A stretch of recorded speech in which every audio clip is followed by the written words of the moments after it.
হোসেন হোসেন ইশরাক হোসেন ইশরাক ইশরাক হোসেন ইশরাক হোসেন। আপনাদের এই লাগাতার কর্মসূচি চলছে, কি মনে হচ্ছে আপনাদের এই কর্মসূচিতে আপনারা কতটা সফল হবেন?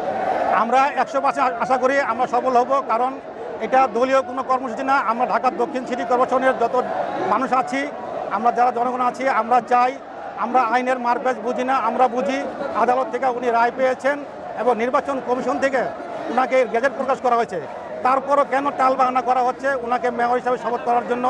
আমরা আজকে যারা এখানে এসেছি, আমরা সবার একটাই দাবি, আমরা চাই অতি তাড়াতাড়ি যেন তাকে মেয়র হিসাবে শপথ করান।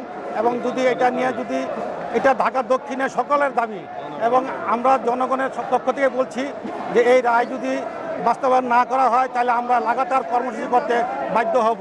এবং আমরা এখানে যারা এসেছি আমরা শপথ করেছি, যেই পর্যন্ত মেয়র সাহেবকে শপথ করা না হবে তো সেই পর্যন্ত আমরা এই রাজপথে থাকবো এবং আমরা এই নগর ভবনের সামনে কর্মসূচি পালন করব। ঠিক। ইশরাক ইশরাক ইশরাক